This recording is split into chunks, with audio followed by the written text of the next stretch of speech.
Assalamualaikum warahmatullahi wabarakatuh. Salam sejahtera untuk kita semua.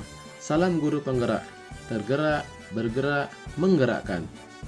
Pada kesempatan kali ini, saya Muhammad Fauzi Muhajir akan memaparkan demonstrasi kontekstual pemikiran Ki Hajar Dewantara. Nah, gagasan pemikiran Ki Hajar Dewantara diantaranya yang akan saya paparkan adalah: pertama, trilogi pendidikan Ki Hajar Dewantara; kedua, pendidikan yang berasas trikonsentris; ketiga, pendidikan yang menuntun kodrat anak; keempat, pembelajaran yang berpusat pada murid; kelima, pendidikan budi pekerti; dan terakhir, belajar sambil bermain. Trilogi pendidikan. Trilogi pendidikan Ki Hajar Dewantara adalah: pertama, Ing Ngarso Sung Tolodo; kedua, Ing Madio Mangunkarso; ketiga, Tuturi Handayani. Ing Ngarso Sung Tolodo artinya yang di depan memberi teladan. Dalam hal ini, peran guru sangat besar dalam memberi keteladanan kepada para peserta didiknya. Ing Madio Mangunkarso artinya ia di tengah membangun keinginan. Dalam hal ini, pemberian motivasi dan memposisikan dirinya sebagai seorang guru sehingga dapat menjadi teman dan juga tempat peserta didiknya berangkat untuk berkembang menuju cita-citanya. Tutwuri Handayani.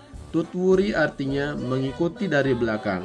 Handayani berarti memberikan dorongan moral atau dorongan semangat, sehingga memiliki arti seseorang harus memberi dorongan dan semangat kerja dari belakang.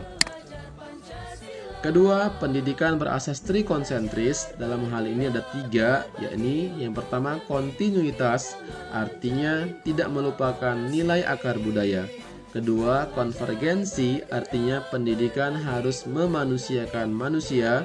Dan yang ketiga, konsentris, artinya pendidikan harus menghargai keberagaman dan memerdekakan. Ketiga, pendidikan menuntun kodrat anak. Dalam hal ini, tumbuh kembang anak dipengaruhi oleh kodrat alam dan kodrat zaman.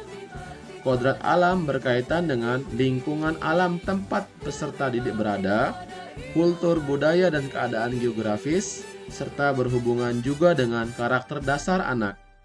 Sedangkan kodrat zaman berkaitan dengan kekuatan, potensi, atau keadaan diri yang berubah secara dinamis.